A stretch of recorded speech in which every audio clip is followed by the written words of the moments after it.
está muy castigado el fallar. No sé cómo decirlo, ¿no? Pero está muy mal visto y las personas que fallan lo sufren. Oye, lo intentaste, eso, tuviste valor de hacer las cosas, aprendiste y seguro la próxima vez lo vas a hacer mejor.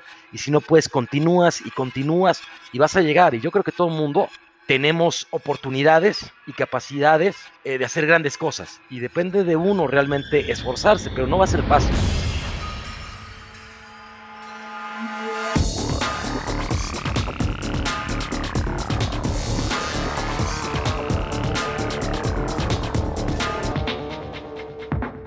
Hola y bienvenidos a un nuevo episodio de Cracks Podcast. Yo soy Oso Traba y entrevisto cada semana a las mentes más brillantes para dejarte algo único y práctico que puedas usar en tu vida diaria. Hoy tengo como invitado a Ricardo Weder. Lo puedes encontrar como Ricardo Weder en LinkedIn.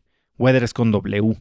Ricardo es un emprendedor e impulsor del ecosistema tecnológico en México y en América Latina. Hoy es fundador de Justo, la empresa que busca transformar la industria de alimentos y bienes de consumo en LATAM a través de tecnología y de prácticas justas, empezando por convertirse en el primer supermercado 100% en línea de México. Anteriormente se desempeñó como presidente global de la empresa Cabify, donde fue pieza clave en su crecimiento y expansión desde ser una pequeña operación hasta convertirse en un unicornio tecnológico valuado en 1.4 billones de dólares. Es conferencista internacional sobre movilidad, innovación y emprendimiento. Es consejero independiente de Principal Financial Group en México y en 2021, Ricardo fue nombrado Young Global Leader por el World Economic Forum. Hoy, Ricardo y yo hablamos de cómo conformar y escalar equipos de alto rendimiento, de por qué es mejor empezar con lo más difícil y de cómo tomar riesgos dentro de una startup. Así que sin más, vamos a mi entrevista con Ricardo Weder. Pues Rich, hasta que se nos hace conocernos, ya nos habíamos conocido de breve en eventos y demás, pero nunca hemos tenido chance de platicar. Gracias por aceptar mi invitación hoy a Cracks Podcast. Oso, realmente un placer. Muchísimas gracias por invitarme. Encantado de platicar. Rich, quiero empezar, a ver, tú eres uno de los emprendedores, ejecutores, operadores, creo que pues más conocidos y más exitosos, ¿no? En ocasiones repetidas, aunque bueno, muchos todavía dicen que no hasta que termine el ciclo, pero bueno, claramente lo que estás mostrando es increíble. Hay algo que me llamó mucho la atención de ti, porque vienes como que de un background medio diferente. Y algo que te oí decir es que tú de chiquito tenías déficit de atención y que hasta incluso tenías problemas de habla. Hace poco tuve como invitado a alguien que conoces muy bien, a Baris, y Baris habló pues también Gran tipo, gran amigo. gran amigo, sí, de su problema de tartamudez, ¿no? Y cómo él lo terminó formando de una manera en que le dio fuerzas, le dio un superpoder, ¿no? Lo hizo esforzarse y aprender ciertas cosas que le dieron ventaja al final del día. ¿Cómo crees que esta situación que viviste en tu infancia a ti te formó, te ayudó a ser quien eres hoy como emprendedor? Mira, yo creo que siempre cuando uno se enfrenta a cierta adversidad, ¿no? Desarrolla otro tipo de habilidades para poderla compensar, ¿no? Uno va compensando las debilidades que uno pueda llegar a tener, ¿no? En este caso, para mí, el déficit de atención lo que me permitió es ahora poder manejar muchos proyectos al mismo tiempo y tener control de todos los proyectos, ¿me explico? Es algo con lo que canalicé un poco eso y hasta el momento me ha servido bien, ¿no? Sí me costaba bastante poner atención en la escuela, siento que los modelos educativos están totalmente caducos, ¿no? Y que debería utilizarse mucha más tecnología y personalización acorde a las necesidades, capacidades y habilidades de cada uno de los estudiantes, pero esa es otra historia. Y yo creo que es un tema de balance, ¿no? Yo creo que es un tema de reconocer las fortalezas que tiene uno, las debilidades, intentar contrarrestar sus debilidades, pero sobre todo enfocarse en utilizar, ejecutar y ampliar el impacto de sus fortalezas. Ok, ahí me gustaría ahondar un poco más, porque esa es una pregunta que me encanta hacer. ¿Mejorar tus debilidades o simplemente taparlas con recursos, llámese gente, equipo y demás, y enfocarte en desarrollar tus fortalezas? ¿De cuál camp eres? Mira, he escuchado ciertos argumentos por ambas partes, ¿no? Y los dos suenan bien. Eh, mi opinión es que hay ciertas habilidades con las que sí puedes trabajar y sí puedes incrementarlas o mejorarlas mucho. Hay otras que no, esto depende de cada una de las personas. Yo creo que se trata un ejercicio de honestidad contigo mismo, pero evidentemente el mayor reach lo puedes tener con tus fortalezas, ¿no? Donde puedes generar realmente diferenciadores, pero también a la vez todo es un balance, ¿no? En temas de liderazgo, en temas de ejecución, es poder entender y tener un impacto integral, pues necesitas un cúmulo de diferentes habilidades, ¿no? Y yo creo que cuando estás emprendiendo es importante reconocer cuáles son las debilidades que uno tiene o todavía que no sabe en conocimiento y rodearse de un equipo mucho mejor que uno para poder enfrentar esos retos que uno quiere resolver. Oye, Rich, ¿y tú tienes alguna manera en la que practicas o te mantienes en check para, porque bueno, a ver, como emprendedor de repente es muy fácil dejarte llevar por toda esta, y sobre todo como emprendedor exitoso, ¿no? Como lo has sido tú, por, por todo el reflector, ¿no? Y todo el mundo te echa porras, todo el mundo te dice la estás rompiendo y sale una ronda y sale otra ronda y ves tracción. ¿Cómo le haces para mantenerte consciente y mantener presente estos lados de debilidad y que no te sientas que lo puedes hacer todo y que recuerdes que hay que trabajar en ciertas debilidades o que cubrir ciertos huecos? Mira, yo creo que de entrada los fundadores estamos sobrevaluados, ¿no? Y acaparamos mucho de la atención mediática y en general del público y de la audiencia.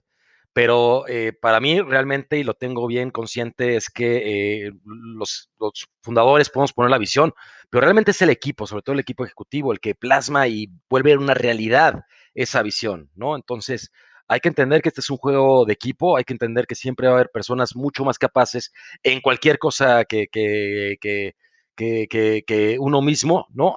Y creo que entender que, bueno, yo estoy persiguiendo mi propósito, hay otras personas que tienen otro propósito, todos son válidos, ¿no? Y eso no hace mejor a una persona que a la otra, ¿no? Entonces, yo realmente no creo por qué una persona debería marearse cuando empieza a tener éxito, porque aparte la vida pues, es una montaña rusa, de repente estás arriba y de repente caes y de repente vuelves a subir y de repente caes, ¿no? Entonces, creo que el ego es súper peligroso, ¿no? Yo creo que como uno va creciendo se da cuenta de que el orgullo y el ego pues no sirven para absolutamente nada, ¿no?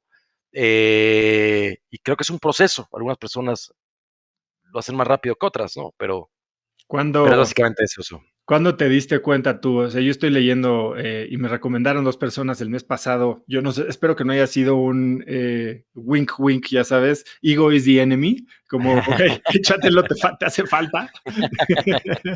eh, Te va a ¿cuándo? gustar. Ya lo leí, claro, que fue lo Claro. primero que hice, ¿no? Y ciertamente tengo presente que ese siempre es un peligro y que, como dicen, la resbaladilla del ego es una bastante resbaladiza. Tú, digo, llevas ya mucho tiempo emprendiendo, yo llevo más de 12 años y ciertamente me tocó, pues, marearme un poquito al inicio y después darme ese bajón, ¿no? ¿Tú tuviste algún momento que te acuerdes en el que se te ponchara la burbuja un poquito? Yo creo que al principio es normal, a todo mundo el reflector, la luz, los medios, ¿no? Te empieza a llamar la atención, ¿no? Pero siendo bien honestoso, siempre hay que tener bien claro que hay un factor suerte, ¿me explico? Y de hecho, platicaba el otro día con otro emprendedor el tema del sesgo de supervivencia, ¿no? Nosotros siempre vemos, ¿no? Y conocemos las historias de los emprendedores exitosos y pues hay que ver cuánto es por esas decisiones, esa estrategia, o cuánto fue el tiempo y la suerte, ¿no? Donde estuvieron, ¿no? Entonces, yo sí creo que hay un factor tiempo y suerte súper importante en todo lo que hacemos. Evidentemente uno puede ampliar esas oportunidades, ¿no? Y puede buscar esa oportunidad, pero hay que tener cuidado, ¿no? Entonces, no todos, como te digo, de entrada lo hace el equipo, no lo hace Ricardo Beder, ¿no? Justo lo hacemos todos los justicieros, todos los días. Y en segundo, pues también la suerte juega un factor que no hay que dejar al lado, ¿no? Entonces, pues sería medio estúpido dejarte nublar por el ego de, no, yo lo hice. Si la próxima vez tal vez no aprendiste y exactamente por eso cometes un grave error y como tienes confianza, te vas a arriesgar más y puedes pegarte mucho más duro y la caída va a ser mucho más dolorosa. Esos son los riesgos de no ser transparente y humilde con uno mismo. Quiero tocar un poquito más adelante en estos 2 temas, ¿no? Principalmente la suerte y el timing, porque y el sesgo de supervivencia, porque ciertamente en Justo creo que han ya jugado estas 2 en muy poco tiempo. Pero antes de eso, tú, a ver, tú fuiste un ejecutivo, ¿no? De Big Four y de banco de inversión y, o sea, tú no pintabas para irte de emprendedor, al menos no en el formato que ahorita lo estás tomando. Y has mencionado que te daba miedo emprender. ¿Qué era lo que te daba miedo de poner tu propio negocio? Mira, en papel yo hice una carrera pues bastante corporativa, pero la realidad es que desde que iba en preparatoria, en universidad, siempre estuve poniendo diversos negocios con amigos y con otras personas, ¿no? Y siempre como side business y me da un poco miedo de salirme porque yo tenía muy en la cabeza y me habían educado, ¿no? La vida corporativa, un trabajo estable, ese tipo de cuestiones, pero realmente siempre fue lo que me llamó la atención y la parte de tecnología, pues es algo que también la ciencia y la tecnología siempre me han interesado. Entonces, como que me tardé tal vez una década en darme cuenta, ¿no? Y decir, oye, ya es hora de que haga lo que quiero hacer. Y realmente, no digo que haya estado mal, porque también tuve una formación importante en mí, todo lo que puedo aprender en grandes empresas y esa vida corporativa, ¿no? Pero bueno, me aventé una década ahí a final de cuentas, ¿no? Que podría haber hecho otras cosas, pero es interesante porque me ha tocado ver las corporaciones muy, muy grandes, como son algunos bancos desde adentro, en puestos que me dan visibilidad a gente muy senior dentro de la empresa y también empezar empresas desde cero. Y creo que la innovación viene de discutir ideas diversas, ¿no? Y para tener ideas diversas hasta con uno mismo, ¿no? Hay que tener experiencias diversas, perspectivas diversas. Entonces yo creo que eso también me ha formado el camino que he tenido, tanto en la vida corporativa como en el emprendimiento, me ha generado un valor sin duda alguna. Cuando regresas de tu maestría, y corrígeme si tengo aquí el timeline un poco mal, pero es cuando entras a Easy Taxi, ¿no? Que Easy Taxi, ¿Mm? parte de Rocket Internet, que bueno, ciertamente fueron un detonador del emprendimiento de alta escala a nivel mercados emergentes, podría decirlo. Eh, pero también sales de ahí por no compartir ciertas filosofías, ¿no? Eh, Ser emprendedor dentro de Rocket Internet y en tu caso Easy Taxi te permitía, y como la gente del Linio, ¿no? La mafia del Linio y demás, te permitía emprender con dinero ajeno, ¿no? Y donde básicamente los dineros se tapaban los problemas se tapaban a billetazos. ¿Qué aprendiste tú de esa experiencia, de emprender de esa manera? Mira, sin duda alguna, ¿no? Yo aprendí muchísimo en Rocket Internet y como bien mencionas, es uno de los grandes detonadores en toda Latinoamérica del emprendimiento tecnológico, ¿no? Muchas de las empresas exitosas, pues son personas ex Rocket, sobre todo de Linio, que es la más grande, ¿no? Aprendí un montón sobre emprendimiento tecnológico, sobre marketing digital, sobre adquisición, sobre ejecución, la velocidad de ejecución, pero sobre todo, y bien importante, aprendí qué no quería en la cultura de una empresa. Entonces yo creo que muchas veces aprendes también de lo que para ti es malo, ¿no? Y yo creo que ahí para mí quedó muy claro que en una cultura la meritocracia tiene que estar en el centro, que todas las personas tienen que tener esa seguridad de que si ellos aportan valor al objetivo común y la empresa va creciendo, serán recompensados acorde, ¿no? Ese tipo de cuestiones, de tener una cultura sana, una cultura transparente, una cultura respetuosa, entre muchos otros tipos de factores, debe ser el corazón y el ADN de todas las empresas para poder asegurar el éxito a mediano y largo plazo. Y eso tiene que ver con el propósito, ¿no? Yo creo que tal vez Rocket, no quiero decir que le faltaba alma, porque sin duda es una gran escuela, ¿no? Para todos, pero bueno, en el cloning strategy, ¿no? Que tenían de oye, copiamos un modelo exitoso en Estados Unidos y lo mandamos por todo el mundo, lo crecemos y lo vendemos a los 3 años, pues no había un propósito profundo, ¿me explico? Entonces, para mí, poner mi tiempo, lo más valioso que tenemos todos es el tiempo, ¿me explico? Es realmente lo único que tiene un valor tangible, ¿no? Por decirlo así en la vida y poner mi tiempo, mi esfuerzo, mi pasión por algo al corto plazo, que la idea nada más es tener un retorno económico en pocos años, pues yo no la veía, ¿no? Y esas fueron las razones por las que me llevaron a buscar otros caminos.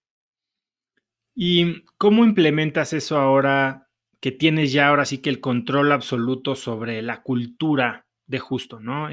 Una cosa es ciertamente la misión del negocio en sí, tal vez el horizonte temporal en el que estás pensando en materializar esa misión, pero ya en acciones diarias, más allá de la meritocracia y de cómo recompensas a tu equipo, ¿cómo, ¿qué tipo de decisiones tomas pensando sobre todo en horizontes que no son tan de corto plazo, ¿no? Que tal vez puede ser tomar la decisión de no salir a un IPO, ¿no? Porque ahí se mide cada trimestre y tú quieres un plan más a mediano o largo plazo. Tal vez es elegir un tipo de inversionista versus otro porque tienen un horizonte de inversión más corto. ¿Cómo vives hoy dentro de justo ese aprendizaje que tuviste de Rocket?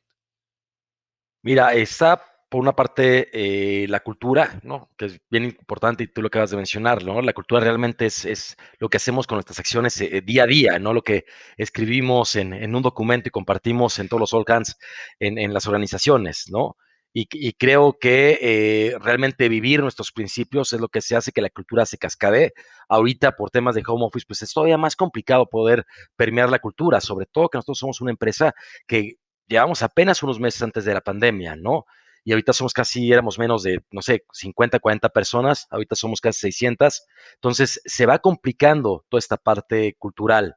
Yo creo, más allá de la cultura y los principios, porque los principios pueden variar, ¿no?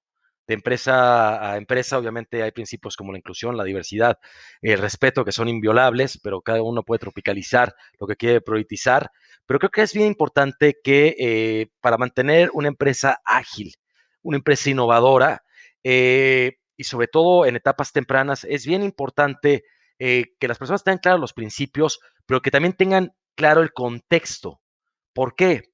Porque si tú das el contexto adecuado, no necesitas, si las personas tienen clara su misión, no necesitas poner muchas reglas, muchos procesos, ¿me explico? Lo que vuelve una organización mucho más cuadrada, mucho más lenta, y todo este tipo de temas lo puedes evitar dando un mayor contexto porque las personas, junto con los principios, saben cómo tomar las decisiones, tienen una cierta brújula, ¿no? Y yo creo que esto es bastante bueno porque te permite tener un dinamismo y una flexibilidad para que todos puedan aportar a la cultura. Ahora quiero seguir un poco por tu trayectoria, porque de Easy Taxi, bueno, Ujú, saltas a lo que en ese momento era una empresa mucho más chiquita en el mismo espacio, ¿no? A Cabify. ujú.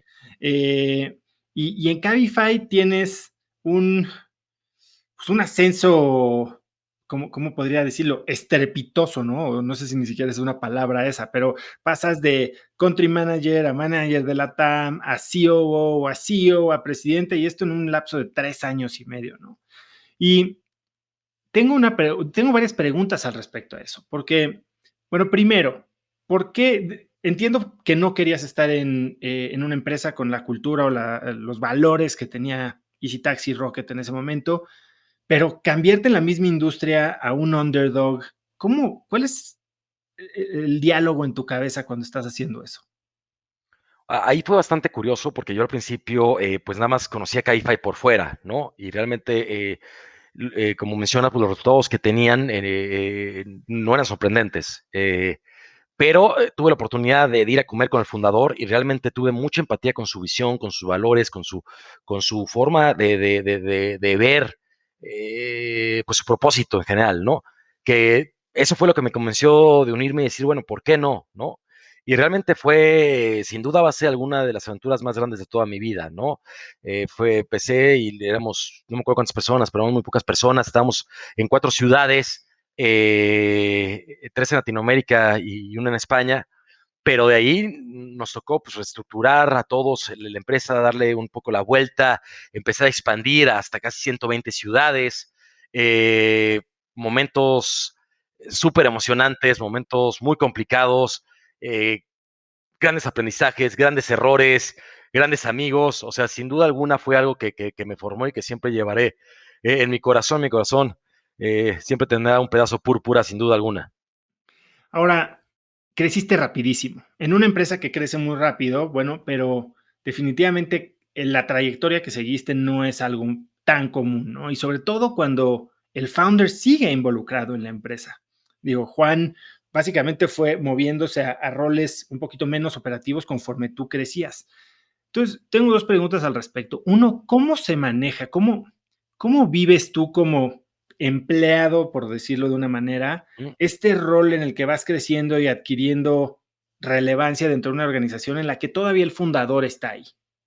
Claro, mira, yo creo que lo más importante es siempre tener claro que si uno no está 100% de acuerdo y no va a priorizar siempre el objetivo común en una empresa, pues mejor busca otro lugar para estar. ¿Me explico? Entonces, yo creo que cuando hay una alineación de objetivos bien claro y de propósitos entre el fundador y los diversos ejecutivos que manejan la compañía, ahí no va a haber problema. ¿Me explico? Porque si uno se tiene que mover, si tienes que hacer diferentes cuestiones, todos tenemos el mismo objetivo y todos peleamos por todo. Entonces, creo que esa parte es bien importante, ¿no? Obviamente, a la par que vamos creciendo, ¿no? Y como fuimos creciendo, pues también nos tenemos que nosotros preparar para sofisticarnos, madurar, tomar mejores decisiones, pero también ir fortaleciendo los equipos y trayendo conocimiento que ninguno de nosotros teníamos, ¿no?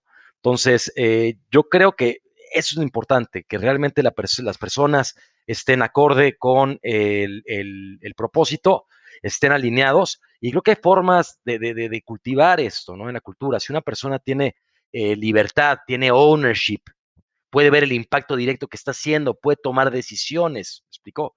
Realmente se siente porque es parte del resultado.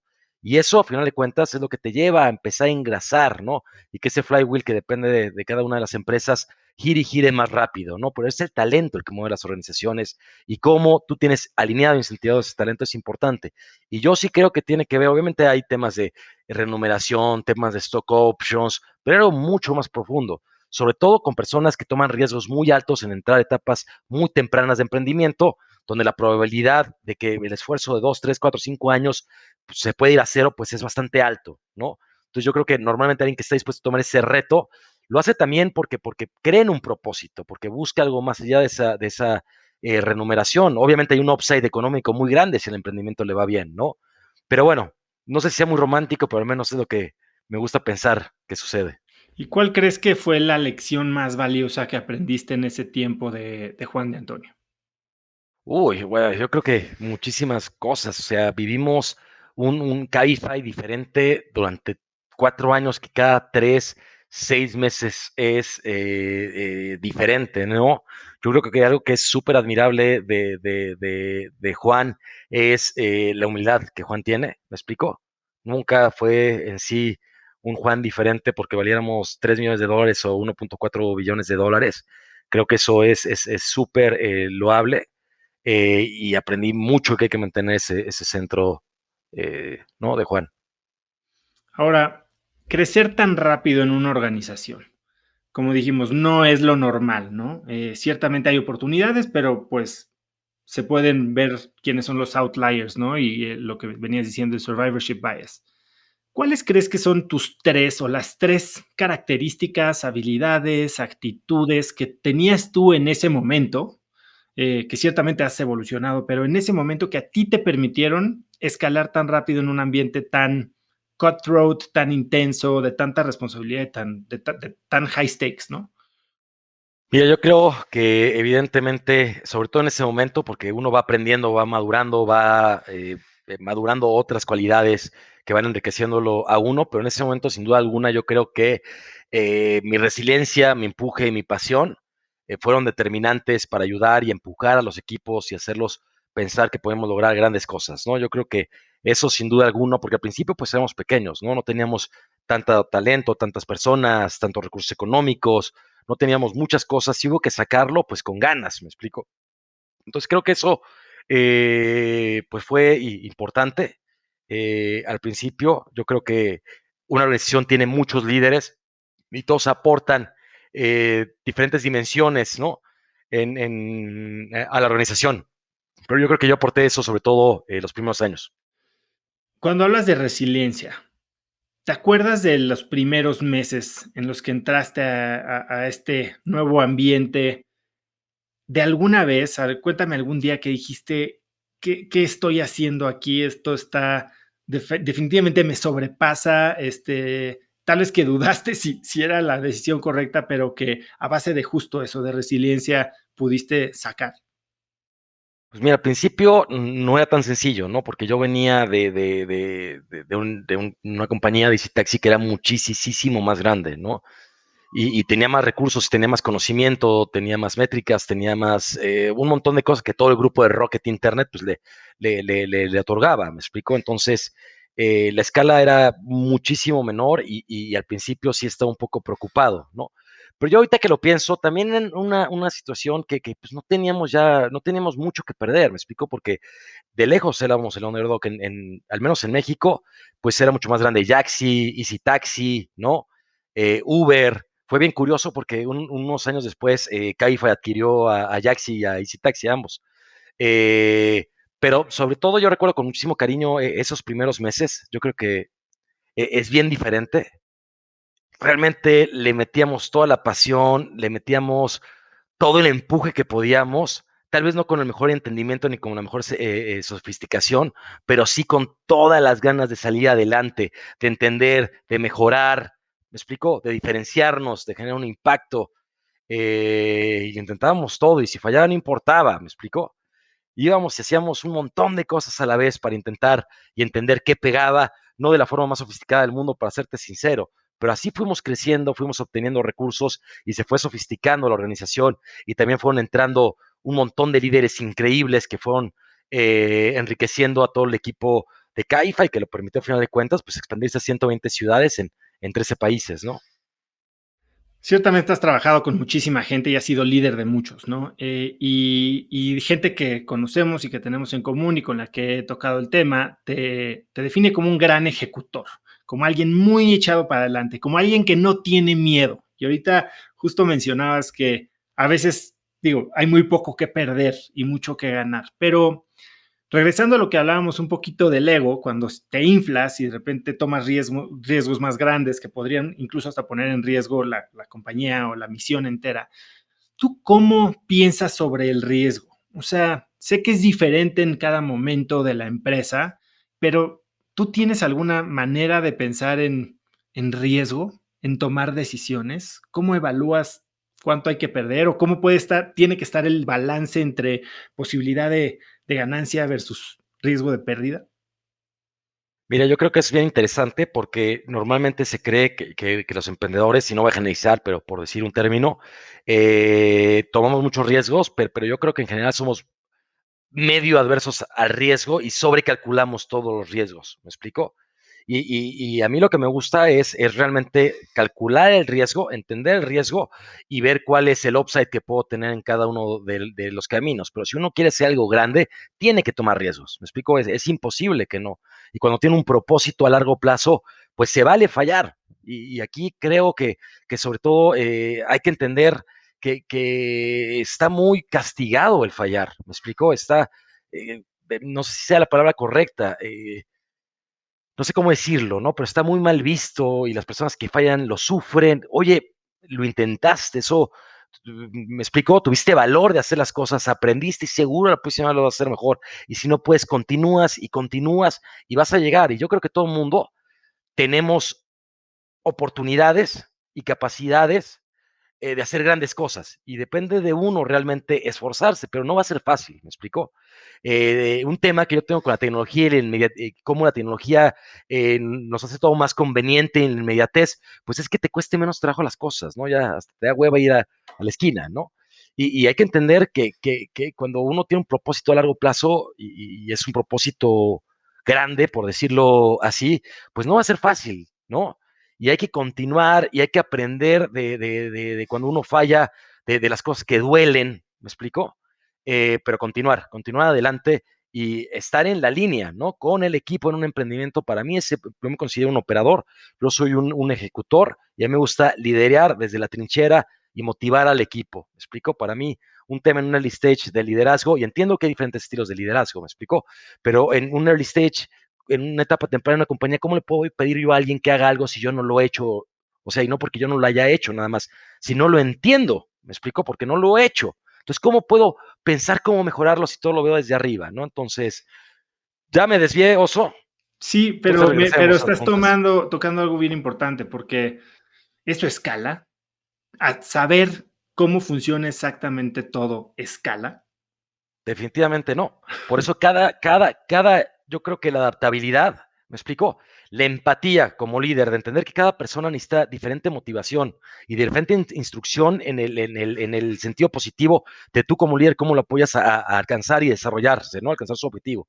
Pero también creo que uno de los factores que son muy importantes es cómo se adapta uno a las situaciones y a las necesidades de la empresa. ¿Me explico? Al principio sí es súper importante que estés y entiendas todo, ¿no? Cuando son un par de personas, me explico, sobre todo porque vas a tener que pivotear y si tú no conoces las tuercas, pues vas a pivotear sobre una base conceptual. Y hay una probabilidad de error mucho más grande ahí que si conoces las tuercas, ¿me explico? Y de hecho, al principio, pues tú tienes muchos generalistas, ¿me explico? Y hay algo que se conoce como el conocimiento común. No necesitas tener procesos ni canales formales de comunicación porque todas las personas más o menos están enteradas de dónde estamos y lo que está pasando. Pero la organización va creciendo, ¿me explico? Y estos generalistas que necesitas al principio, que de repente es, oye, es la contabilidad, oye, ahora va a ser la adquisición, oye, ahora te toca llevar los pedidos, ¿me explico? Vas creciendo y vas trayendo cada vez más especialistas en las áreas y tienes que ir soltando, evidentemente, las responsabilidades, porque aquí es importante que todo el mundo tenga el ownership, ¿no? No hay nada peor que en un emprendimiento que haya micromanagement, porque te desmotiva totalmente a ti como parte del equipo, ¿no? Que te estén diciendo todo el tiempo qué hacer y no te den una libertad. Entonces, yo me refiero al principio, pero siempre hay formas de liderar en la trinchera, ¿me explico? Con un diferente nivel de involucramiento.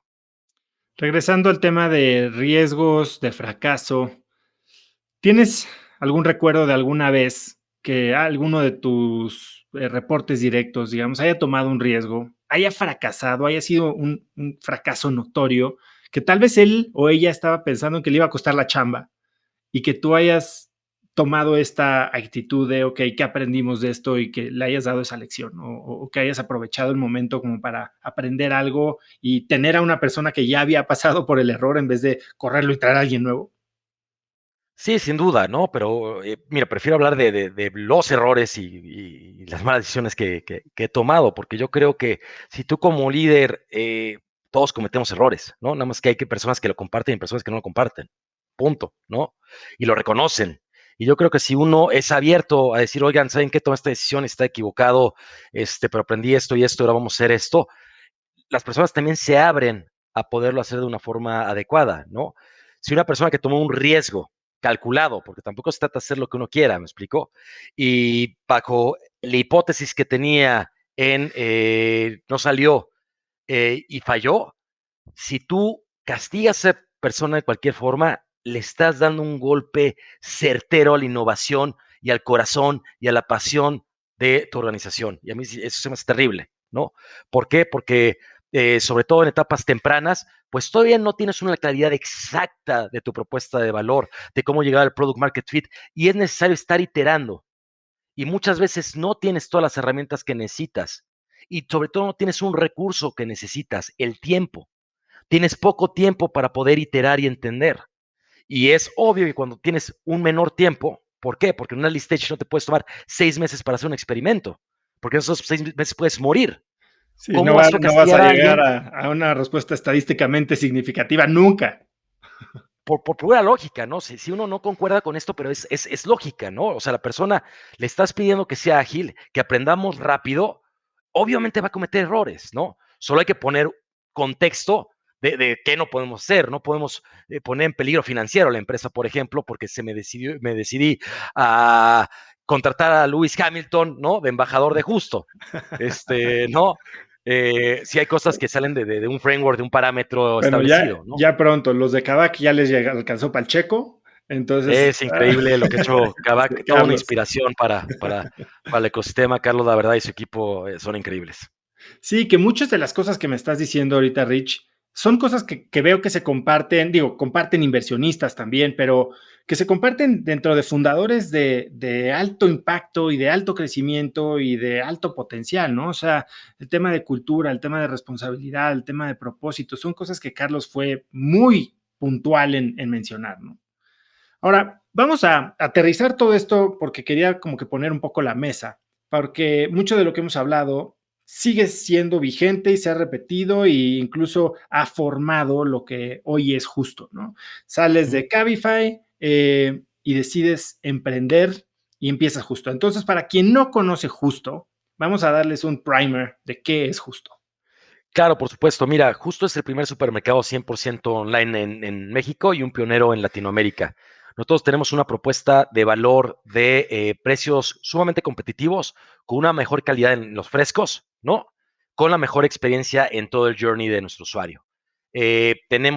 Operamos a través de micro fulfillment centers que tenemos diversos en la ciudad cerca de nuestros usuarios, cerca de 7,000 SKUs en las principales categorías de un súper en el core: frutas, verduras, proteínas, cuidado del hogar, limpieza, cuidado personal, entre otros. Apalancamos todo con tecnología y con data para realmente poder predecir las necesidades de nuestros usuarios y poder cubrir mejor esas mismas necesidades, ¿no? Lanzamos cerca llevamos como 21 meses de operación. Nos encontramos operando ahorita en Ciudad de México y Querétaro.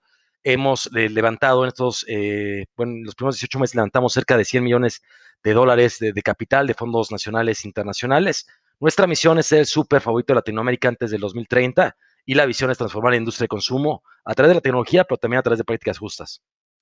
Bien, entonces para resumir, no es lo mismo que algunos de tus competidores, como podrían ser Corner Shop, ¿no?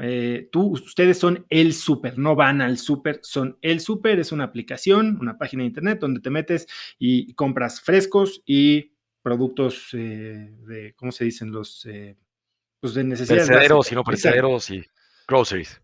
Perfecto. Ahora, dices que la tecnología es la salsa secreta, ¿no? ¿Cómo estás usando exactamente la tecnología, más allá de el app y el delivery Claro. para ganar este mercado? Mira, primero hay que ver cómo cambiamos un poco el modelo operativo, ¿no? Nosotros hacemos los tiempos mucho más cortos, le damos una rotación mucho más alta a los inventarios, ¿me explicó? Pero también todos los procesos están hechos para, uno, disminuir la merma y también para el modelo online, ¿me explicó? Por ejemplo, nosotros disminuimos mucho la merma en frescos porque no tenemos exhibición. Los usuarios no están tocando la fruta para seleccionarla, ¿me explicó? Entonces, todo este tipo de factores nos permite a nosotros reducir los tiempos y entregar el producto de mejor calidad en lo que es la experiencia de e-commerce, ¿no? También utilizamos la data para poder entender mejor y personalizar la experiencia de nuestros usuarios.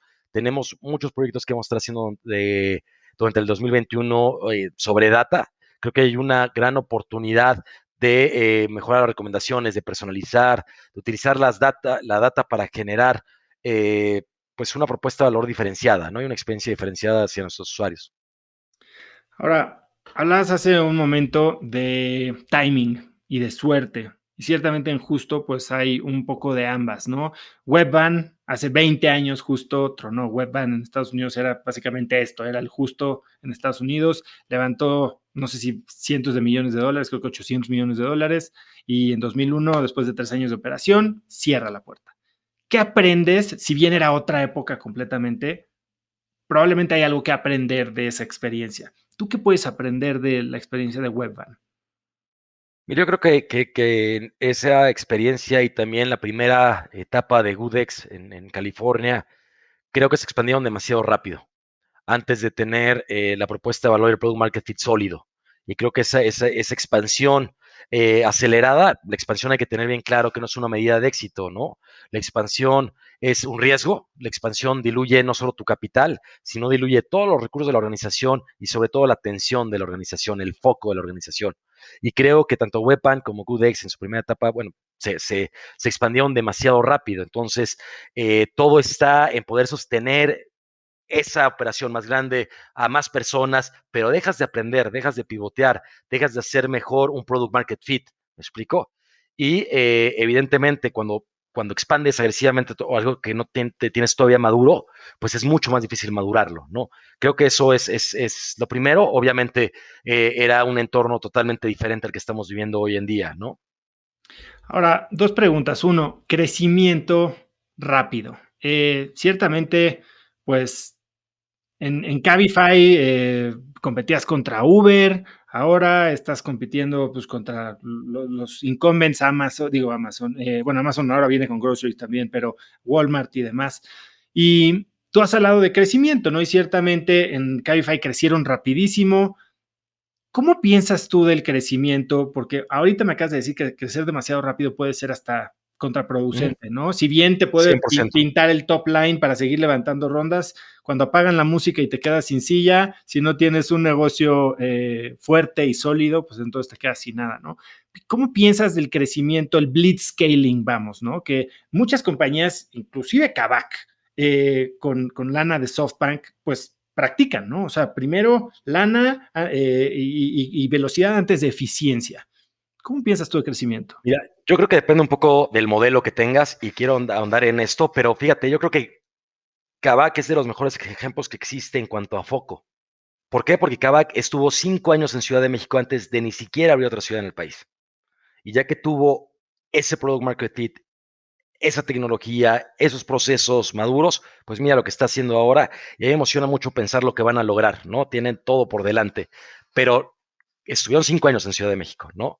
Entonces, eso es súper interesante. Regresando un poco a la pregunta, fuera de Kavak, mira, por ejemplo, no sé, ride hailing o food delivery, ¿no? Pues son sharing economy, es de activos ligeros, ¿me explico? Entonces, realmente expandirte es más sencillo porque no tienes activos, nada más estás conectando, ¿no? Entonces, la expansión es mucho más sencilla, tiene otro tipo de retos, evidentemente, ¿no? Pero en lo que hacemos en Justo, inclusive Kavak, pues son negocios de una complejidad operativa bastante alta. A mí lo que me gusta de esa complejidad operativa es que tiene ciertas barreras de entrada, ¿no? Ride hailing, food delivery o similares, pues mientras haya competidores con muchos recursos y estén dispuestos a quemarlos, va a ser difícil que la industria llegue a la rentabilidad, ¿me explicó? Y tú puedes estar trabajando 7 años en un país y de repente llega un nuevo competidor con mucho dinero y te quita en un mes 40% de market share. Eso no pasa tan sencillo con negocios con una complejidad operativa grande, ¿no? Muchos emprendedores, muchos fondos no quieren entrarle a problemas de operación grande por lo mismo, porque es complejo. Pero a mí que me gusta y entendiendo que a mí lo que me gusta es la operación y entenderla, es que un problema operativo complejo, ¿me explico? No le puedes aventar dinero y se resuelve. Tienes que operarlo. Y disculpa la redundancia, pero es que es real, lo tienes que operar para resolverlo. Y eso es una barrera de entrada. ¿Me explico? En otro tipo de modelos, pues si necesitas llegar a la meta y demás, etc., pues puedes tener más dinero y tienes más conductores y demás, sino que un modelo esté mejor que otro, ¿no? Yo nada más me refiero a que yo estuve en un modelo de activos ligeros donde casi no había barreras de entrada y me estoy yendo al otro extremo. Y eso es porque creo que esa parte de los problemas complejos, ya que lo logras resolver, te generan realmente una fortaleza a mediano y largo plazo que es muy valiosa. Y en términos de solidez antes y de enfoque antes de expandir, ¿ustedes cómo miden Product Market Fit? ¿No? Porque mucha gente cree que Product Market Fit es pues más clientes y más ventas, cuando hay muchas cosas, una línea debajo, ¿no? Que podrían indicarte si tienes fit más que un top line. ¿Ustedes cómo lo Mira, miden? yo creo que esa es una pregunta bastante complicada y pocas veces escuché una definición con la que esté de acuerdo, ¿no? Yo creo que justo no ha alcanzado Product Market Fit, ¿no?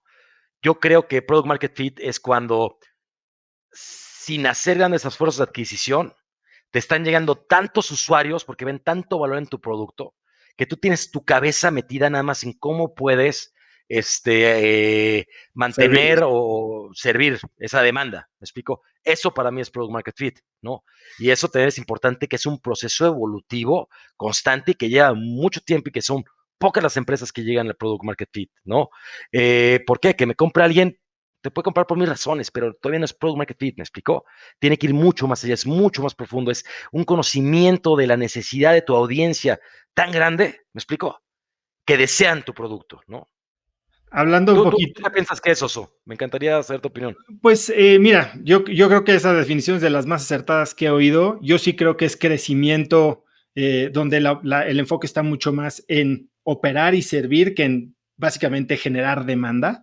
Pero dependiendo del tipo de negocios, tal vez el product market fit no se genera tanto. Podrías tener un chorro de nuevos clientes, ¿sabes? Y que el inflow de primeros pedidos es muchísimo, pero poca recurrencia.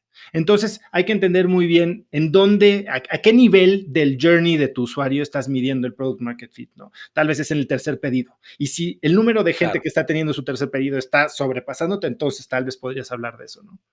Mira, qué curioso que dijiste, pero la estrella del norte de Justo es usuarios activos con más de 3 pedidos exactamente. No estoy tan perdido entonces. Sí, porque yo estoy de acuerdo contigo, ¿no? No puede haber product market fit si es tu primera compra, porque no conoces la propuesta de valor, ¿me explico? Correcto. Entonces tiene que venir por la recurrencia el product market fit. Totalmente de acuerdo contigo, eso. Ahora, también dijiste un par de cosas interesantes en otras entrevistas que escuché. Uno es que querías meterte a pelear en lo más difícil, perecederos. Querías entrar a pelearle a Sansón, que digamos que es Walmart, en lo más difícil de operar, que es perecederos. Mi pregunta uno es, ¿por qué meterte a lo más difícil? Pero segunda, otra cosa que dijiste es, si hubiera sabido que era tanto problema, no lo hubiera hecho. Creo que a mí me pasó lo mismo. Mi primer emprendimiento era una cadena de tienda, medio casa de empeño y demás. Teníamos 20 tiendas en las que comprábamos y vendíamos productos seminuevos. Y ciertamente si hubiera sabido a lo que me estaba metiendo, probablemente nunca lo hubiera hecho, ¿no? Eh, ¿Por qué estas dos cosas? Mira, la primera es, nosotros queríamos hacer algo, como te conté al principio, en la industria de consumo, ¿no? Creemos que tiene un impacto directo en la vida de todas las personas y que había oportunidad y un espacio grande para hacer cosas ahí y que es una industria que tiene muy poco dinamismo en cuanto a nuevos jugadores entrando y realmente cambiando las dinámicas competitivas, ¿no? Eh, pero también hay que ver que esta es una de las industrias con mayor competencia por el tamaño de la industria que representa, ¿me explico? Y que realmente, por decirlo así, en una Coca-Cola, cuando tú eres un supermercado, ¿no? Ya sea en línea o no, eh, una Coca-Cola es una Coca-Cola, me explico, y a menos que yo te la entregue sucia o rota, pues el valor te lo va a dar Coca-Cola, ¿no? El único diferencial que teníamos, y aparte, la mayor limitante que nosotros creemos de por qué las personas no hacen su súper completo en línea, es que no confían en la selección y la calidad de sus frescos. Entonces, quisimos empezar por ahí, por lo más difícil, ¿no? Yo creo que siempre es importante eh, empezar por ahí, aunque sea lo más difícil, pero porque tienes el 100% de tu cabeza ahí. Si empiezas por otro lado, por lo más fácil, ¿me explico? Cuando llegues a lo más difícil vas a tener el 20% en lo más difícil y el 80% en mantener lo que ya construiste. Entonces, eso es un poco lo que nosotros pensamos y vimos ahí la oportunidad de hacer algo diferente. La parte de los frescos nos encanta, ¿no? Por razones, creemos que el consumo de frescos debe aumentar en México, ¿no? Por temas de, somos el segundo país en términos de obesidad, el primero en diabetes, etc., etc., etc., y que también las personas cada vez van a ser más sensibles sobre su salud, ¿no? Y sobre su alimentación. Y creo que esto es un factor importante. Y la segunda pregunta ya se me fue, Oso. ¿Qué me has dicho? Que decías que si hubieras sabido lo difícil que iba a ser, tal vez no te hubieras Sin aventado, duda, ¿no? sin duda. Yo creo que la ingenuidad a veces puede ser buena, ¿no? Porque uno ve las cosas diferente, al menos fresca. Tal vez la ves muy mal, ¿no? Pero lo ves desde otro ángulo, porque todavía no tienes toda la información, ¿no? Pero sí, se nos hacía más fácil, se me hizo más fácil de lo que realmente representa. Hay una complejidad operativa muy grande, ¿no? Yo ahorita digo, pues yo decía, oye, tú ves toda la lista de los países de Latinoamérica, el top 10 de empresas locales, pues siempre va a ser supermercados, ¿no? Algunos supermercados van a ser en esa lista, ¿no? Y siempre son los mismos, ¿no? O sea, siendo la oportunidad tan grande, ¿por qué no hay más? Bueno, lo entendí ya un poco más tarde, ¿no? Pero como te digo, al principio nos costaba muchísimo crecer. El primer día llevamos trabajando durísimo, le habíamos puesto todo el corazón, todas las ganas, trabajando sin parar. Y pensábamos que íbamos a tener, no sé, cientos de pedidos el primer día, ¿no? Y era algo razonable, era, oye, pues mira, si tienes 2,000 amigos en Facebook, ¿no? Y a todos les regalas 300 pesos, que nadie te regala 300 pesos en súper, pues que aunque venga el 10%, pues son 200 personas, ¿no? Pues fueron tres, ¿me explicó? Mi mamá se tardó como 3 semanas en comprarnos. Entonces, al principio nos encontramos con que ganar la atención del usuario era súper, súper complejo y fuimos entendiendo que realmente tienes que ser bien competitivo en la propuesta de valor, en la experiencia, en lo que estás ofreciendo para ir ganando un espacio. Pero fue tan complejo al principio, realmente, que eso nos enfocó en mejorar la propuesta de valor y realmente el NPS que tenemos ahorita es extraordinario, pero también por lo complejo que fue al principio, ¿no? Yo creo que eso nos dejó muchísimos aprendizajes y también fue un golpe de humildad de decir, güey, no está tan fácil esto, ¿no? Sí, me suena un poco a esto que dices del balance entre conocimiento e ingenuidad. Platicando con David Vélez me decía, bueno, pues yo era el externo. Me dijo exactamente lo mismo que me dijiste, ¿no? Las empresas más grandes eran empresas financieras y ahorita tú me dices, las empresas más grandes son supermercados, ¿no? O sea, pero mismo approach. Y me decía, bueno, yo era el externo, no venía de banca y era la ingenuidad de que pues, yo creía que sí se podía hacer, ¿no? O sea, no tenía esta lápida Fallas. exacto, de predisposiciones, ¿no? Claro que después entendí que no era tan fácil, pero él lo que hizo fue también rodearse de gente que conocía la industria, precisamente para eso que tú dices, ¿no? Balancear el conocimiento con ingenuidad y creer que se puede, aunque cubras los básicos, ¿no? Ahora, dices que, bueno, al principio fue difícil. Y me acuerdo la historia de Rappi cuando empezó a regalar hamburguesas en Bogotá. Y eso fue, parece, lo que detonó el crecimiento de la aplicación en ese entonces.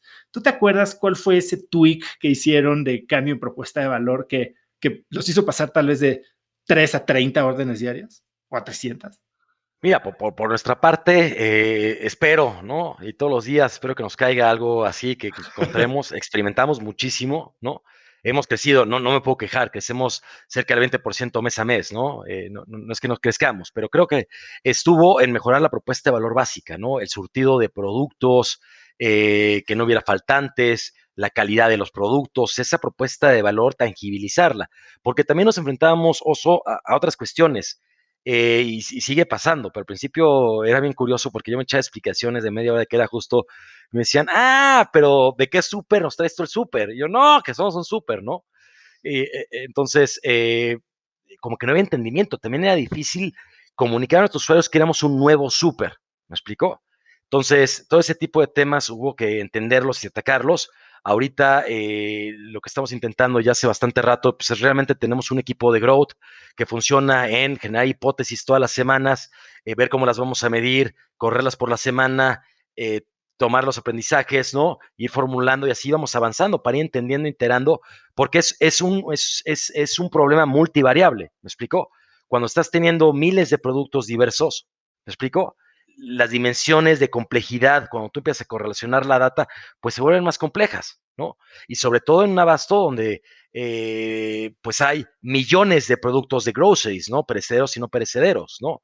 Entonces, no sé, sigue siendo complejo. Yo creo que la adquisición es compleja, sin duda alguna. Nosotros realmente, yo espero, ¿no? Que y esperamos que sea rápido, que pase ya todo el tema de la pandemia, que es sumamente triste por todo el tema de salud social, porque estamos viviendo, inaudito, por cierto.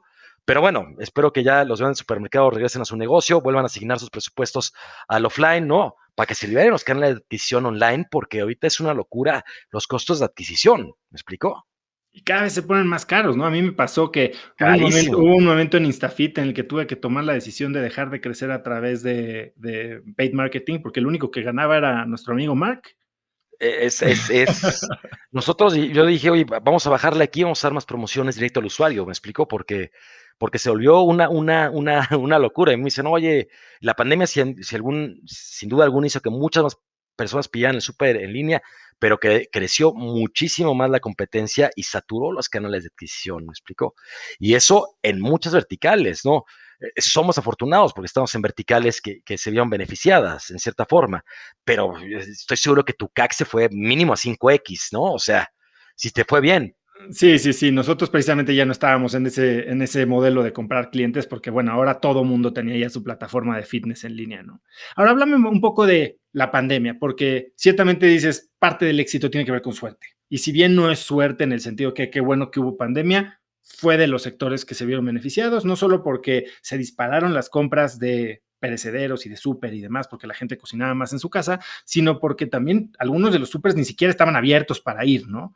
Ustedes, ¿qué fue lo más importante que tuvieron que acelerar para hacerle frente a esta oportunidad? Mira, te lo voy a contar. Pero la verdad es que nosotros estamos cero preparados. De hecho, habíamos cambiado de ERP para el manejo de inventarios, ¿Qué de usan? un ERP bastante malo. Estamos implementando SAP, pero nos agarró en la mitad de la implementación y pues, empezó a subir demanda y nosotros no teníamos inventarios en tiempo real, o sea, no sabíamos qué comprar. Entonces, híjole, pues, sin duda alguna eran temas bastante complejos, ¿no? Somos una empresa bastante joven, con grandes aspiraciones, que aprende muy rápido y somos muy ágiles, pero no hay que quitar de cuenta que tenemos 21 meses operando, ¿no?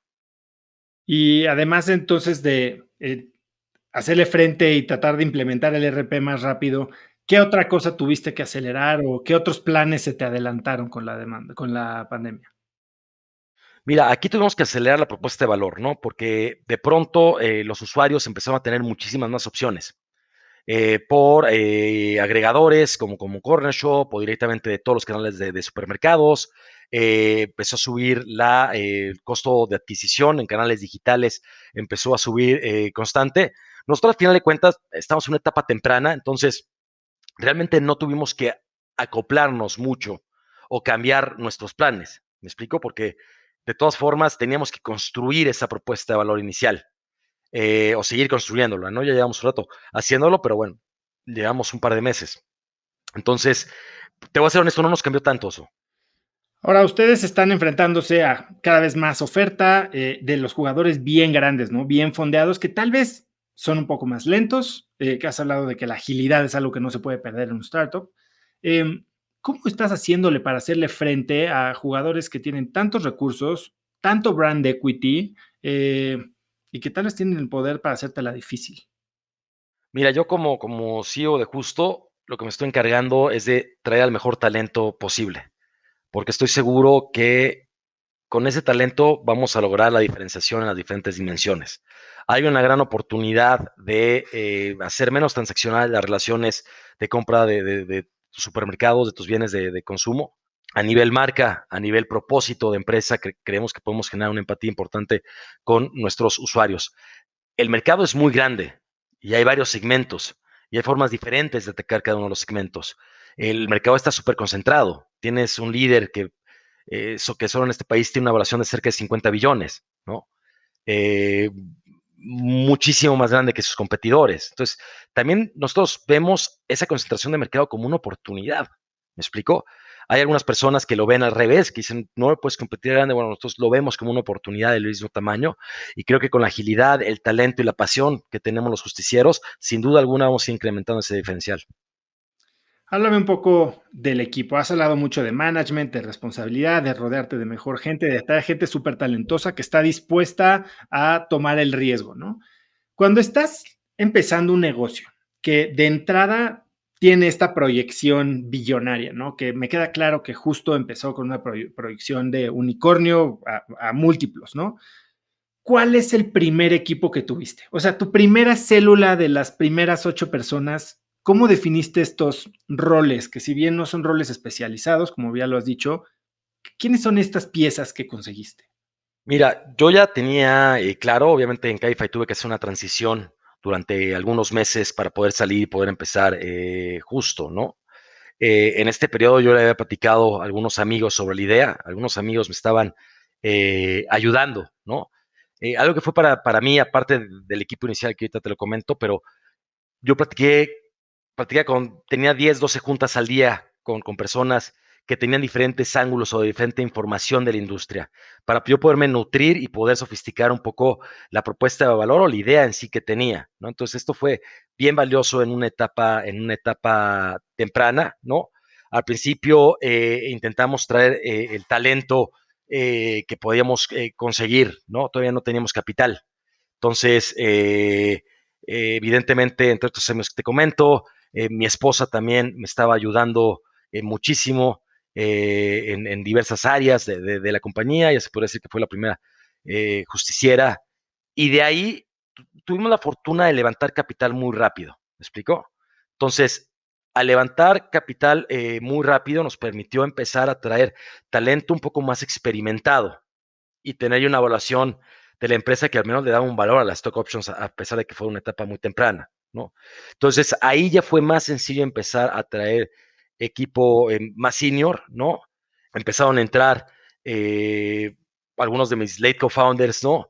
Y como nuestro CCO, que entró unos meses después de que habíamos empezado y que es una persona increíblemente capaz, que sin duda esto no lo podremos haber logrado donde estamos ahorita y todo lo que nos falta sin él, ¿no? Entre otro tipo de personas, pero ya podíamos ofrecer suelos, por decirlo, no sé si muy competitivos, pero al menos te alcanzaban para sobrevivir, Ya ¿no? era sueldo, Entonces, ya era sueldo. ya era sueldo y no era un mal sueldo. Entonces, eso ya nos empezaba a permitir empezar con un hándicap, para ser muy sincero, que yo sé que no muchas startups lo tienen, pero si te puedes dar ese lujo, pues intentamos traer el mejor talento posible. Y digamos, ¿cuáles fueron los roles principales de los que se conformaba tu equipo? O sea, tenías al principio, tal vez hay gente que no tiene a alguien de growth, como lo acabas de decir, ¿no? Tienes gente de operaciones, tienes gente, bueno, el branding probablemente lo tercerizaste. Al principio teníamos el branding, lo tercerizamos, teníamos una persona de operaciones, ¿no?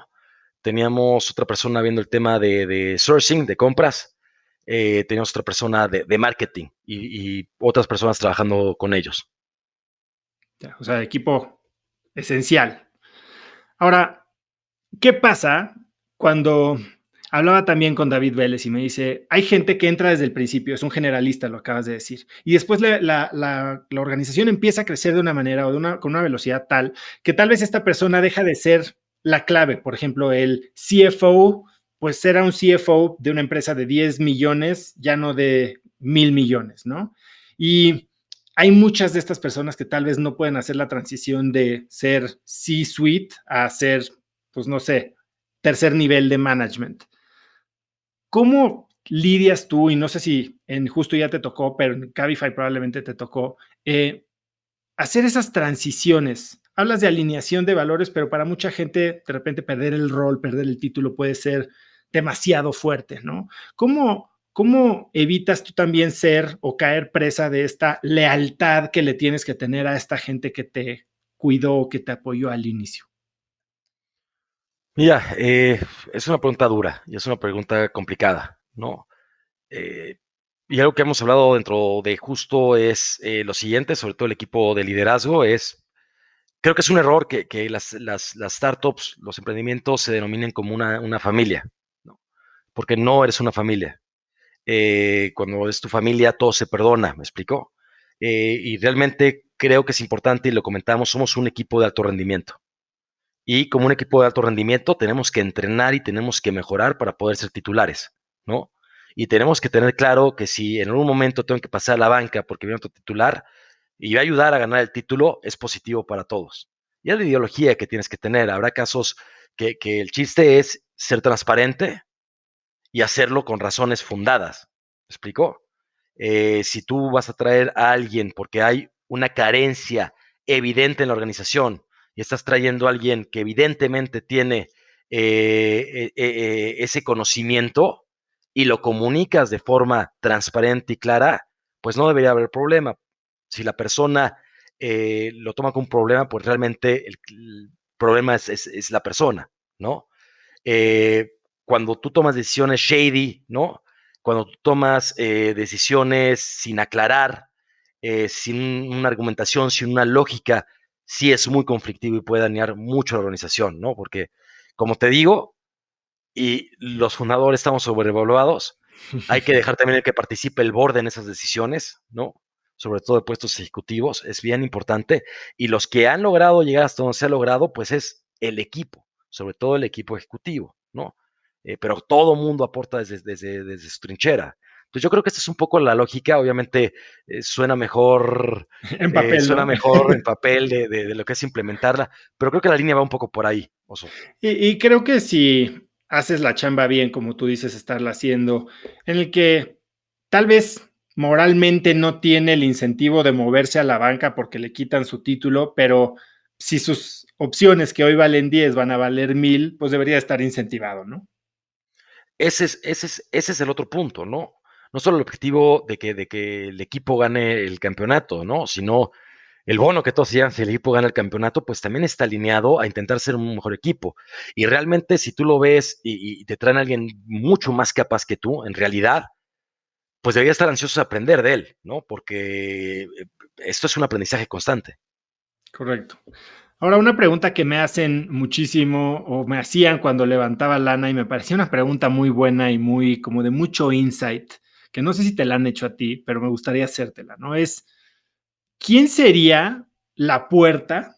Si yo pudiera abrir y presentarte a cualquier persona o abrirte cualquier puerta en el mundo para solucionar tu problema más grande de toda la empresa ahorita o abrirte la oportunidad más grande, ¿quién sería? ¿No? O sea, como que es para ver si tienes claro qué potencial te puede dar este inversionista. ¿Tú tienes alguna en mente?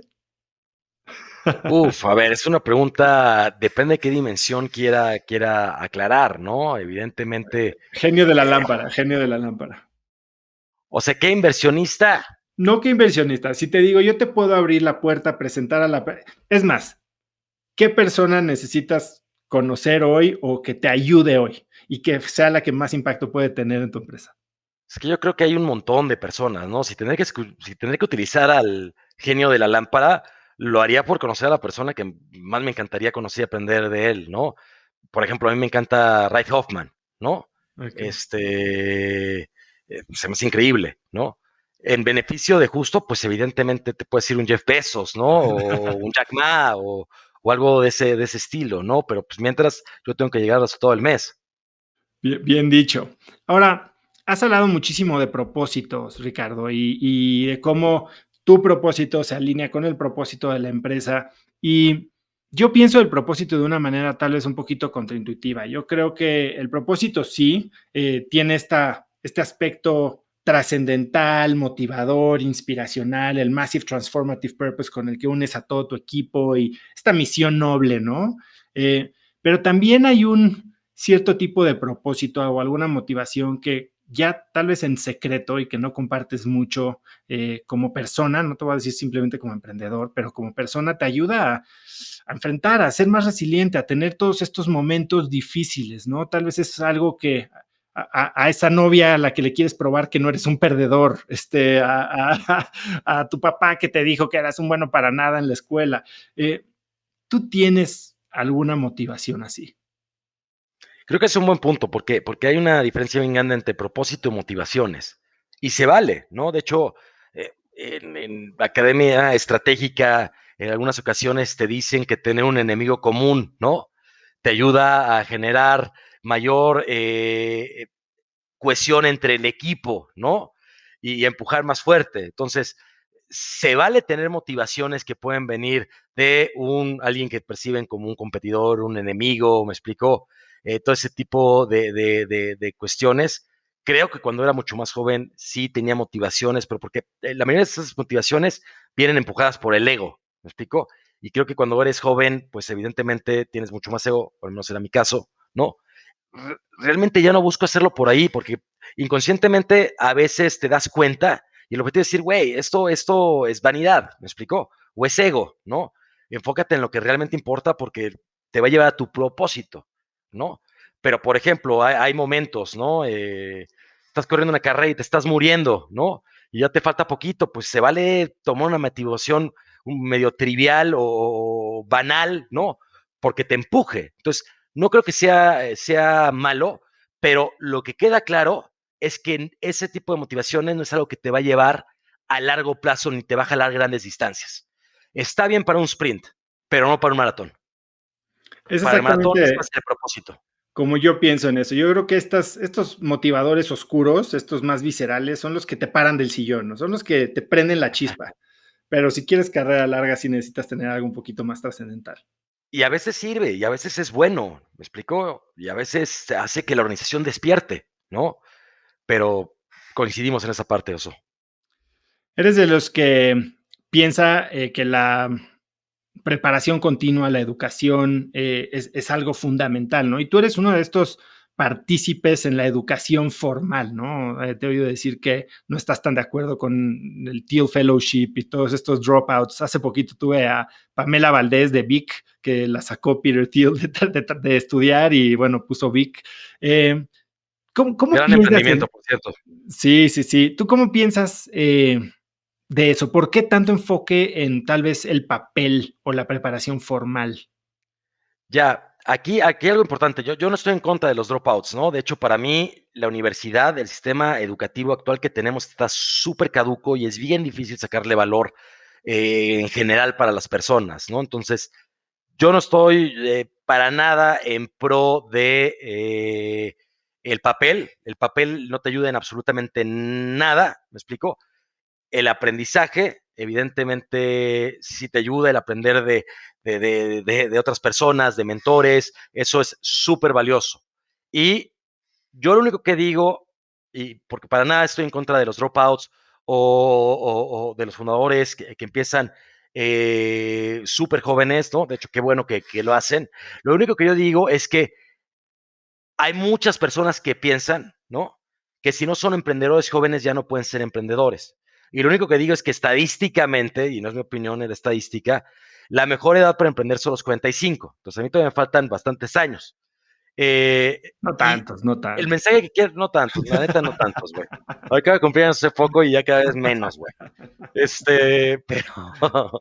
Pero, pero el punto que quiero ir con esto es que la experiencia es importante, ¿me explico? Y yo quiero animar a personas que tal vez tenían muchísimas ganas de aprender y por diversas cuestiones en la vida no lo pusieron a hacer, que nunca es tarde para emprender. Y por ahí va mi mensaje, y no se trata de tener un doctorado o 10 maestrías, ¿me explico? Es un simple proceso de, tú puedes emprender cuando quieras y esto se trata de ser un mejor emprendedor todos los días. Y esto lo puedes ser pues aprendiendo, ¿no? En la cancha y académicamente, o como le quieras llamar. A eso me refiero. Para nada estoy en contra de los dropouts. De hecho, espero, y lo he mencionado muchas veces, que esta pandemia puede ser algo muy positivo en otras dimensiones si logramos que este sea el catalizador para que reinventemos los sistemas educativos que tenemos en el mundo, para que utilicemos la tecnología, utilicemos la data para poder adaptar la educación a las necesidades, las habilidades, las cualidades y el entendimiento de cada uno de los niños acorde a sus etapas. Entonces, y que cambie por completo lo que es la experiencia en secundaria, en preparatoria, en primaria y sobre todo en universidad, y sobre todo en las universidades que tenemos en México. Y ya lo voy a parar. Mejor. No, no, no le pares, porque tú has dicho que eres muy, muy fan de los MOOCs, ¿no? Los Massive Online Courses. Uh -huh. Pero también está la visión de que el contenido en línea y la clase en línea está medio coja, ¿no? Medio descompuesta. Le falta este componente de grupo, de aprendizaje común, de interacción, de rebote de ideas. ¿Hay algún modelo educativo que conozcas hoy actualmente que tal vez esté explorando algún área interesante?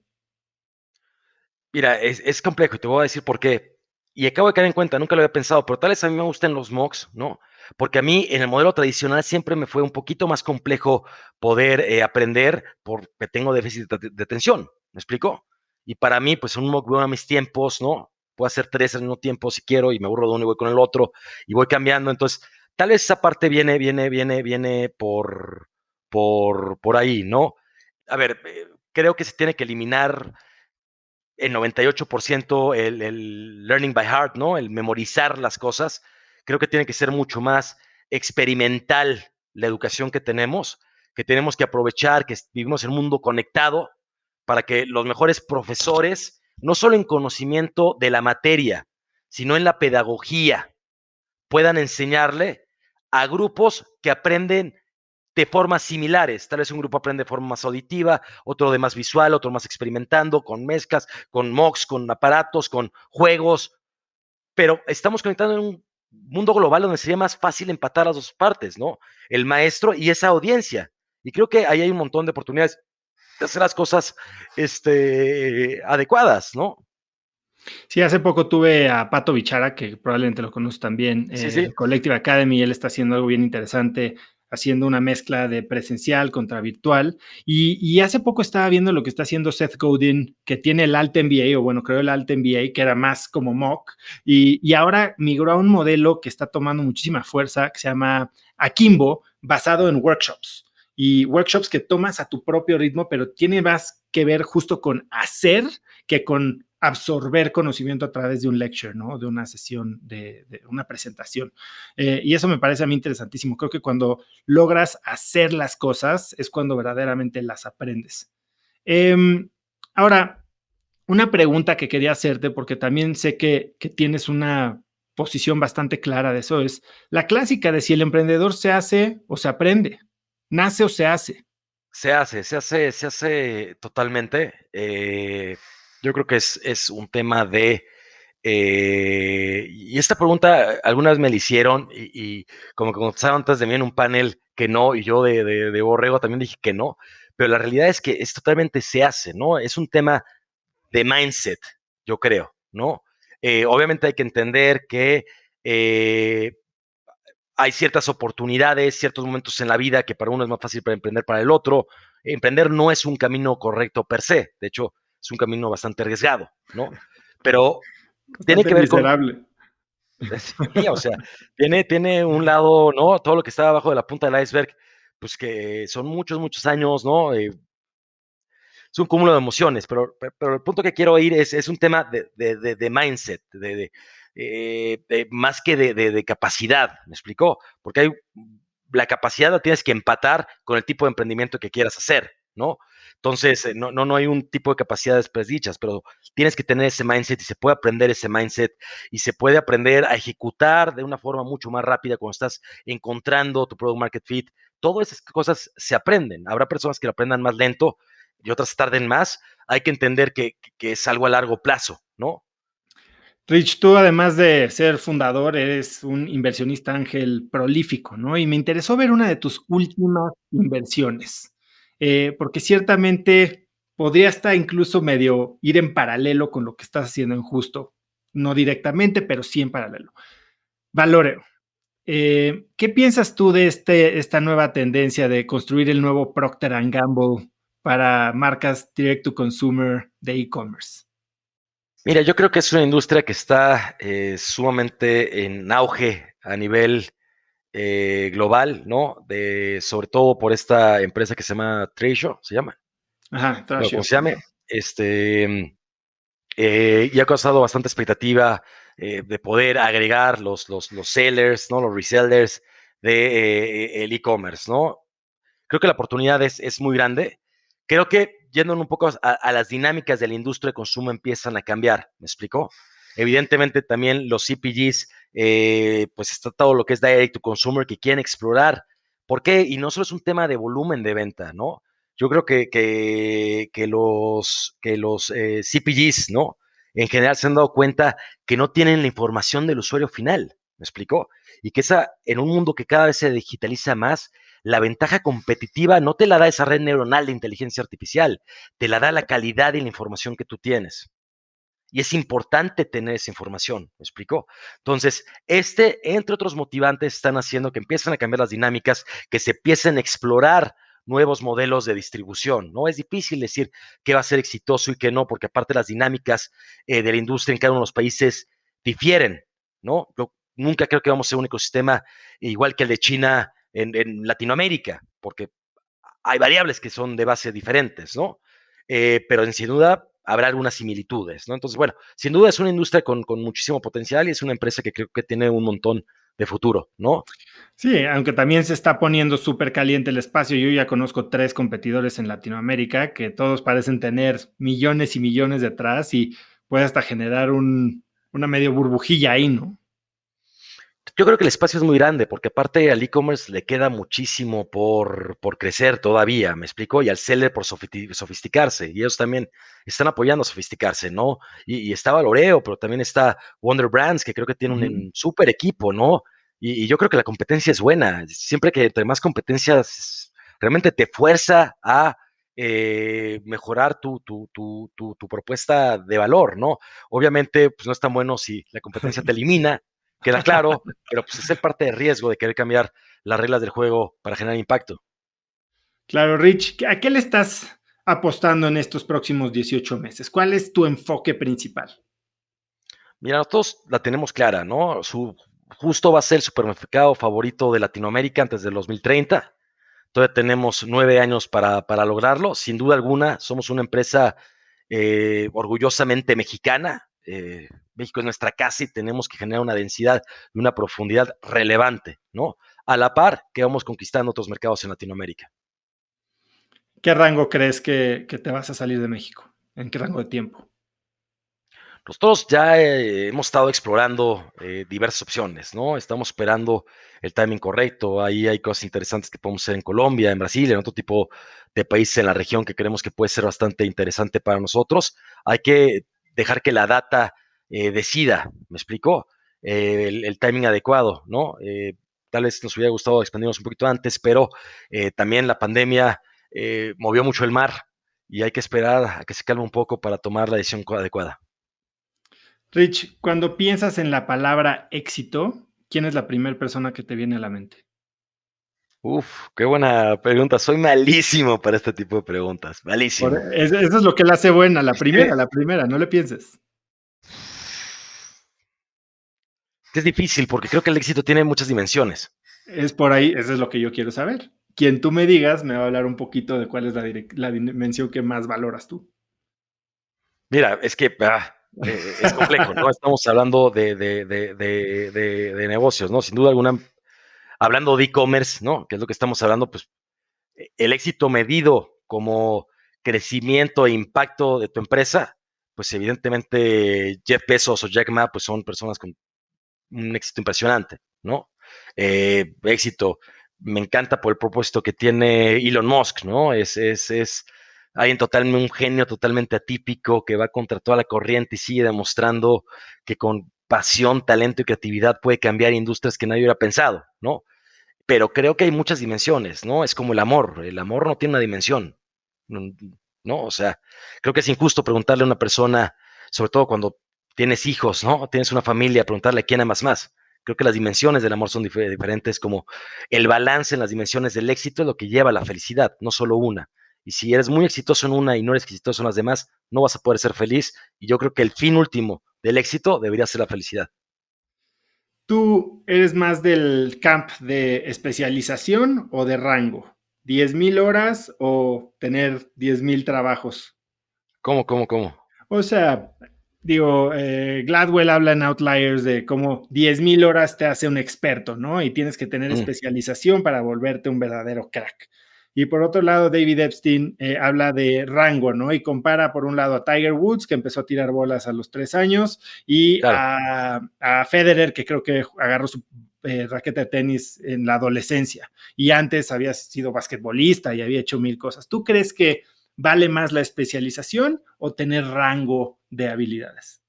Creo que no es blanco y negro, creo que no hay respuesta correcta. Yo soy más generalista, ¿no? Sin duda alguna soy más generalista que especialista.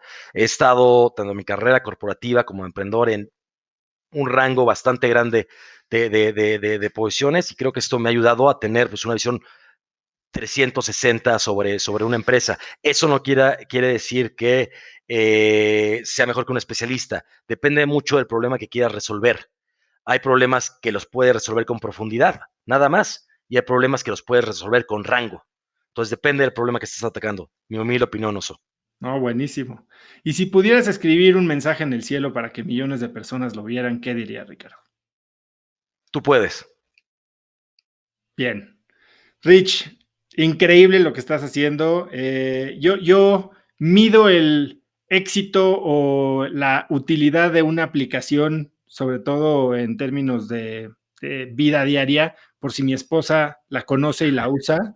Y bueno, te puedo decir que estás en la grande.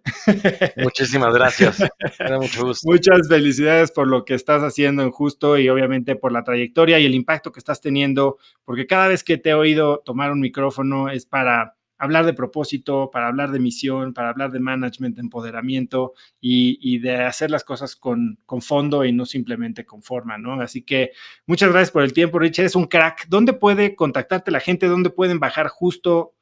¿Cómo se enteran de más de lo que haces? Muchísimas gracias a ti, Oso. Realmente disfruté un montón la plática y realmente la admiración es mutua, ¿no? Muchas gracias. Gracias, Rich. Pueden bajar justo en el App Store, ¿no? O en Google Play o directamente registrarse en justo.mx. Ahí no tengo en la cabeza el cupón activo, pero en el chat pidan un cupón y con mucho gusto les damos cupones de primer uso para que nos prueben. Buenísimo. Y para seguirte a ti, Rich, sé que estás más Exacto. activo en LinkedIn. Estoy más activo en LinkedIn. Las otras redes las utilizo más pues, para mi vida personal. ¿Y LinkedIn cómo te encuentran? Como Ricardo Beder. Como Perfecto. Ricardo Beder me pueden encontrar y ahí con mucho gusto podemos platicar. ¿Algo más que quieras agregar, Rich? Nada más cerrar con que creo que no ha habido momento más emocionante para emprender en Latinoamérica.